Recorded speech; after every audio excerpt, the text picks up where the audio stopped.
This is the Action Movie Guys podcast, bringing you action movie reviews from across the decades, plus box office numbers and insight like never before. And now, your hosts of the Action Movie Guys podcast, Alex and Nate. What's up, everyone? Welcome to episode number 130 of the Action Movie Guys podcast. I'm your host, Nate. This is my co-host, Alex Figueroa. And we are moving along Black History Month movies with black lead actors. Doing a little more Denzel. We got Equalizer 2 from 2018. Now, last week we did Equalizer 1. We enjoyed it. It was a fun time. Now we're tackling the sequel, the only sequel Denzel's ever done to any of his other movies. So very interesting. Was it worth it? Was this the right movie? Alex, when's the last time you saw Equalizer 2? I saw it once when it came out on disc. Oh, I didn't see it in the theater. Like 3 years. It's been 3 years. Yeah, it's been 3 years. And then I think once they did it in 4K, that's when I picked it up. Okay, I saw this in theaters, and then I bought it, and then I haven't watched it since. So this was my first time in probably like 3 years, too. Yeah. So with that being said, you know how we do here. Before we get started, we're going to give you a little bit of box office, a little bit of the old Rotten Tomatoes audience and critic scores, and then we're going to go ahead and give you our 2 cents on if The Equalizer 2 is a worthy sequel. Alex, please let us know, how much money did this movie make? All right, here we go. So box office number for The Equalizer 2, 2018, domestic $102 million, international $88 million, for a worldwide total of $190 million on a budget of $62 million and domestic opening of $36 million. Okay, moderate hit. It was not a flop by any means. It made money. It didn't make killer money, but it made money. But this, if you think about it, a mid-budget, $60 million action film, skews a little older, did pretty well. Almost $200 million worldwide. So not bad at all. All right, but how did it do with the critics? Not the best. So this has a 52% critic score on Rotten Tomatoes. And even the audiences came down a bit from the first movie. Only a 60% audience score for this one. So the reviews, not as glowing as they were for the critics didn't love the first one either, but the audiences did. This one a little bit down on both. Yeah, it's kind of funny. I mean, it's going to reflect. Does it reflect in our reviews? I don't know. I really don't know. But in terms of this, the critics giving it a 52, not surprising. No, not surprising at all. I agree with you. With that being said, though, it really doesn't matter because we're going to give you our take on The Equalizer 2. So, of course, I'm your host this episode. Alex is going to be going first. Alex, Robert McCall, Mr. Denzel Washington, back for more equalizing. We both gave him a 5 last time. Let's see what you think this time for the sequel. So I brought him down a bit. I gave him a 4. And the reason why I could have given him more because, honestly, he became badass once he found out his friend died and then he just turned it up a notch. But the thing is like the character for me was the same old, but felt different from the first movie. I don't know if it's just me, but I felt like it was a different version. I felt like this was more of a TV show version than what we got in the first movie, if you know what I mean, like in a sense, because he's helping a lot more people in this one. But in terms of Denzel's character, nothing changed. Nothing changed at all, which I don't think it was gonna. I don't think I was gonna find anything upgraded from he could beat someone's ass in like less than 30 seconds. He's reading books. He's getting more jobs because he's an equalizer. He's like the A-team by himself. Yeah. So I wasn't expecting something new with him. But honestly, I can't give him a 5 for it perfect because it is the same character, but I felt like it was a different take on the character. Felt maybe it was like new writers or something like that because I felt it was like a different vibe from the first movie. Like the first movie felt more realistic type, and then this one was more commercial. It felt weird. It had like a weird vibe. That could be me, but I gave it a 4. Okay, fair enough. So I gave him another 5. And for some of the same reasons that you mentioned, and for some others. For one, it's the same character, but I loved him so much in the first movie, and I'm glad he didn't digress in any sort of way for me. I was leaning towards about maybe a 4.5. Like I was gonna mark a little because you're right. I liked the dynamic of him at the store with like all the people and helping the dude with the like with his security guard training, and he was a little nicer in the first movie. I felt. You know what I mean? And I like that about him, that he can absolutely destroy you, but he was nice. And he's not nice in this one. But you could tell it seemed like some things are kind of weighing on him a little bit, especially with this being more of a revenge movie than the first movie is. You know what I mean? I kept it the same. I love all the dynamic with him and the kid, with the kid who paints in this movie. First of all, that actor's great. He was in Moonlight. I can't think of his name right now. He was in Moonlight. He's been in a couple things. He's a really, really good actor, and I loved him in this movie. I loved him. I love their dynamic. And the scene where he goes to get him from the gang, like when he's in the projects with the gang. Yeah. That is the scene where it's like, you almost forget you're watching a great actor. We watch Denzel in the Equalizer movies. You almost forget that you're watching like an elite actor because it's an action film. And that one scene, that is like him acting, like he gets in the kid's face. You know what I mean? I love that scene. And one of my favorite scenes, in either movie happens in this movie where he goes to the villain's house and he's talking with all the guys outside. And then he's like, he tells the wife, hey, he said you could give me a ride. And he's, you could tell the villain can't do nothing. And he starts doing the little finger guns at everybody. And it's so good. He's just like, yeah, what are y'all going to do? You're not going to kill me in front of these kids. You're not going to do anything. And he's little mind games. So I liked it. The small differences I enjoyed. I gave him a 5. I really still think he's a great character, but I see everything you're saying as well. Okay, villain. All right, Pablo Pascal, I give him a 4. All right, he's... And this is the thing so he was good. He was good, right? Yeah. But the thing is like he was trained with Denzel's character, right? They were partners. Yeah. He's not as badass as the other one, right? So I'm like, okay, but he's still in the job and he's still doing whatever. My only thing that annoys me, and this happens with the John Wick problem, right? I call it the John Wick problem, right? And this is the John Wick problem. So in John Wick, they go, we got $14 million, you got to kill John Wick, right? Yep. Legendary assassin. Why the hell are you going to go up against John Wick? Like, I'm not going up against this guy. Like, he's going to kill me. Like, why, right? That's the John Wick problem. And this is the same problem I had with this movie, where he found out he came back. So he knows that Denzel's character is going to find out that he killed his friend. And he does. And he goes, we're going to get you. And I'm like, dude, why? Like, you already know he's going to kill you all. We know he's going to kill you all. He's going to give you the worst killing ever because he told you in front of your house how he's going to kill you all. Yeah. And that's the thing. Like, and then Pablo Pascal, he was good. He was a good villain. We got to see him do one-on-one, but he was no match. Like, at all. And I was like, this is where they made him a tad bit higher of like that invulnerable action star, Denzel. Yeah. Granted, when he's fighting, you could tell that's not him. Those back shots, he was like, this is someone else. But especially on the tower. Yes, on the yeah. And that's my thing. It was like, it gave him like that super power, like no one can mess with him type thing. And I'm like, well, don't get me wrong. I like him a lot. I like Denzel in these roles, and I think that he's a great character, the Equalizer guy. But my thing is like the villain has to be a match to match to make it a good fight. And if he's your partner, should have been a match to match. Like, these guys were not even in his level, like, at all. And he dominated. That's why I gave him a 4. He didn't get the 5. You know what? You know what's funny? So I went a little bit higher with the lead. You went a little higher with the villain. I only gave him a 3. I agree with a lot of what you said. I'm a sucker for a good, former friend turned enemy, storyline. That's always fun. So I like the storyline for the villain in this one. But compared to the first movie, like, that guy was way cooler. That guy was way cooler. Mm-hmm. Yeah. And he was more like, Pedro Pascal doesn't do any dirty work himself in this movie. Like, his team is the one who does the killing. They're all out here murdering people. He knows about it, but he's not a get your hands dirty kind of guy. And I don't respect that. I respect the get your hands dirty kind of guy. Look what he does at the end. Like, he picks the job where he gets to just go sit up in the tower and be safe for the most part while the other guys are down there getting wrecked. You know what I mean? I don't respect that. But I do like him as an actor. I thought he was good in the role. I like the initial, like, when he's at his house and he calls his cell phone and then he's like, are you going to answer that? And he's like, he pulls it out. He's like, I know you did it, bro. Like, and Pedro tries to, I like the speech. I like his justification of what he thinks, why he thinks this is okay. But at the end of the day, you're right. I mean, Denzel whoops him in the hurricane, which we're going to get to that in a little bit.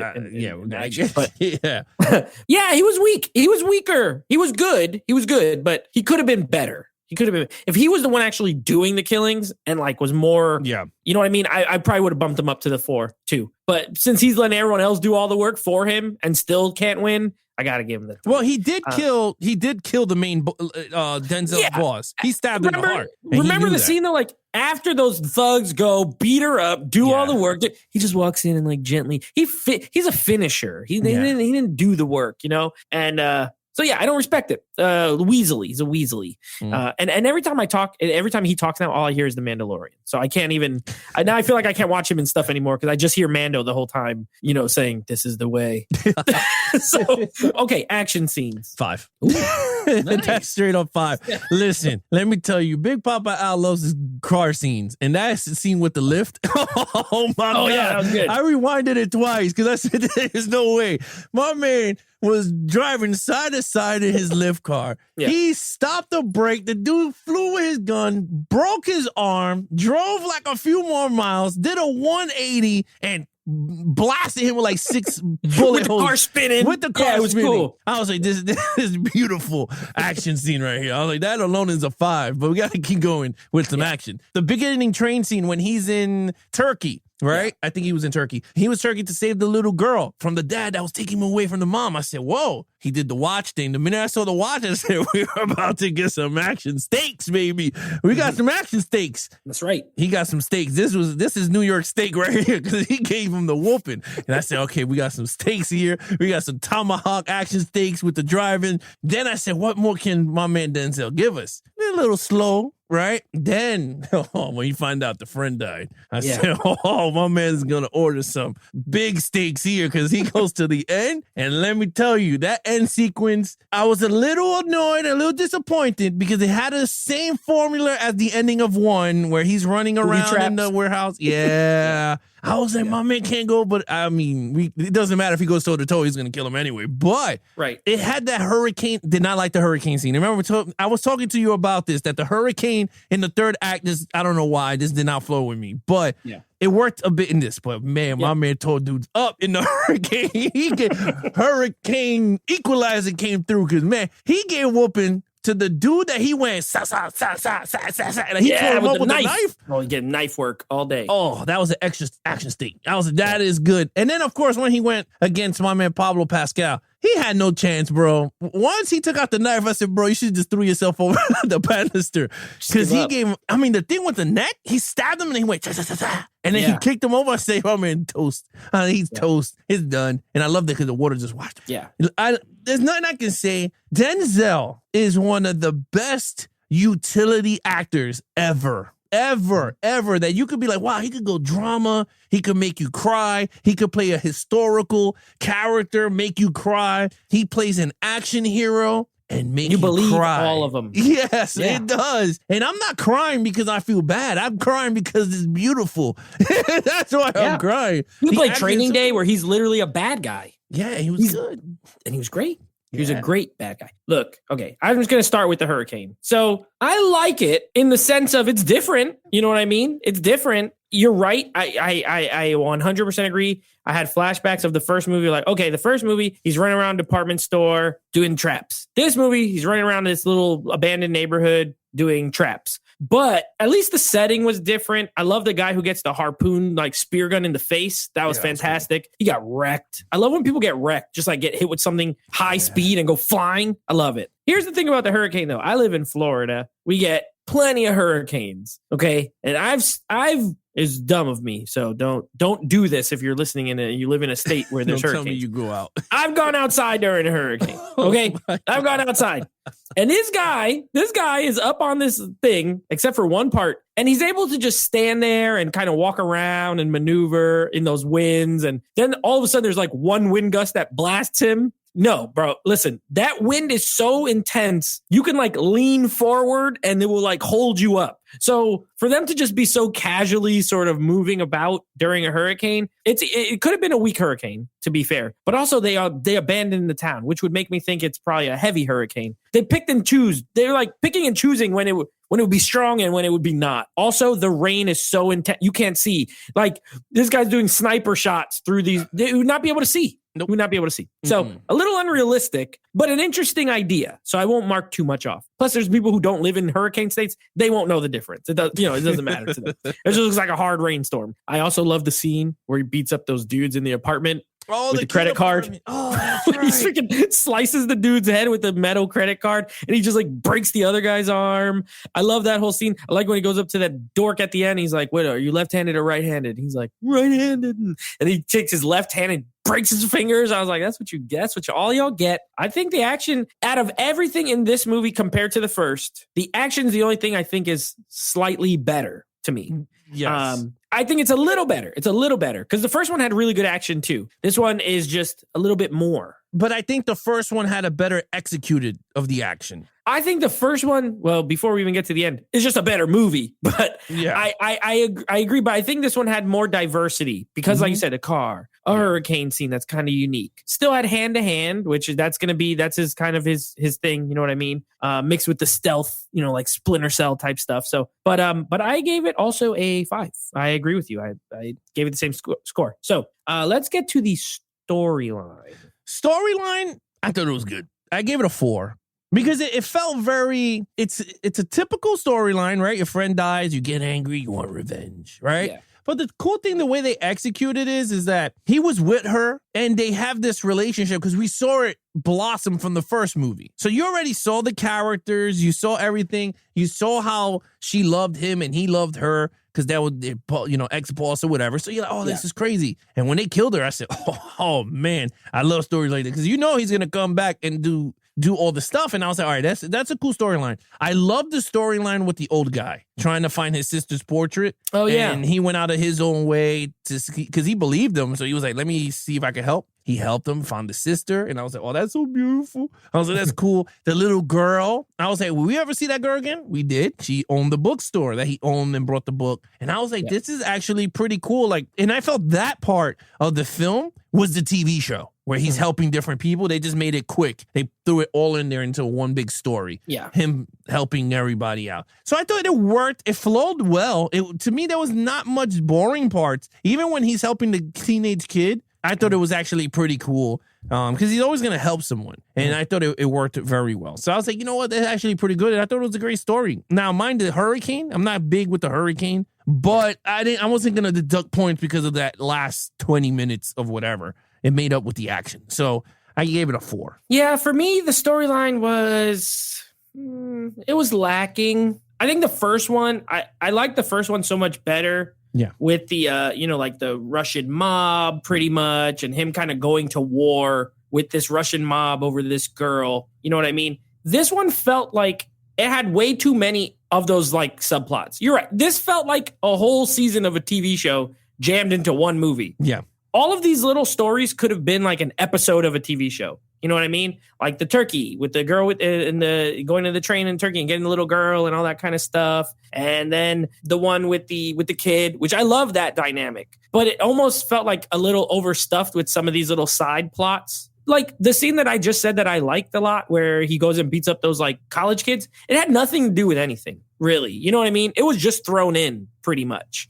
So it's like it was thrown in just for an extra fight scene, if that makes sense, So there was a little too much going on. And also then it took away from the main storyline for me of him trying to figure out who killed his friend. So when it would go from like that storyline and you're trying to like, figure out who did it. And then it would just cut to something that is totally separate that doesn't really have anything to do with it. It was jumping all over the place a little bit for me. It worked for you a little better than it worked for me. I gave it a 3. I think it's just not as tight as it could have been. And the funny thing is like this movie's shorter than the first movie, but it feels longer because it's so jumbled and like jumping all over the place. There's a lot going on, but I didn't hate it. It was good. Okay, overall, I gotta say Antoine Fuqua, right? Fuqua, yeah. Yeah, he's a good action director. I'm not gonna lie. I don't watch much of his movies, but I'm starting to like him, Peter Berg. A lot of these directors that I'm starting to like, they're kind of my style. And his action scenes, for me, I can see the fights. And that's what makes it. When you can see an action fight with no shaky cam, no close-up of the actor. Well, this one they did in the top of the thing, but that's a different situation. But when they were in the train, it wasn't as close. It was actually pretty cool, compact. So I saw everything that was going on. It worked well. I think the direction of how he directed was actually really good. I like the storyline a lot. They killed his boss. He went nuts. He got revenge. Yeah. And it worked. Is it better than 1? Nope. 1 is way better. It hands down the best one out of the 2. But this one is actually, I could say, is a solid sequel. Not many action movies get solid sequels. And this one, I got to say, Denzel, for his final only movie that he did as a sequel, it's actually good. I gave it a 4. I was entertained, and I will rewatch this again anytime. Nice. Yeah. So I'm just a hair. I gave it a 3.5 out of 5, 7 out of 10 movie. A good sequel. I agree with that. It's one of those, like, it feels like a sequel. Mm-hmm. And it's a sequel of a really solid action film, and it's also a solid action film. So just a notch down. I think I gave the first one a 4. This one's a 3.5 for me, just a notch down. Too many subplots, not enough focus. But I do like the main story of him going after the killer of his friends. I just wish it was more focused on that. Yeah. But I agree with Antoine Fuqua he's one of those directors who he's had a couple of misses, but I think all directors have a couple of misses. You know what I mean? But this Equalizer 1, he's done a few. I remember he did like that King Arthur movie with Clive Owen. He did, of course, Training Day with Denzel, Brooklyn's Finest. He's done some good gritty cop movies, and he's done some good solid action films. White House Down. No, not White House Down. Olympus Has Fallen was Antoine Fuqua with Gerard Butler. So he's a solid action director, in my opinion. I think he does. Yeah. He's like a step below the elite, but a step above those kind of like journeyman average directors. He's right there in the middle. He's good. I'll say this. I could see him do a 007 movie. You know what? I wouldn't be against it. I mean, I think he can do it because the way he shoots, you can, and he'd be, look, this movie, the budget, like you said, was $65 million.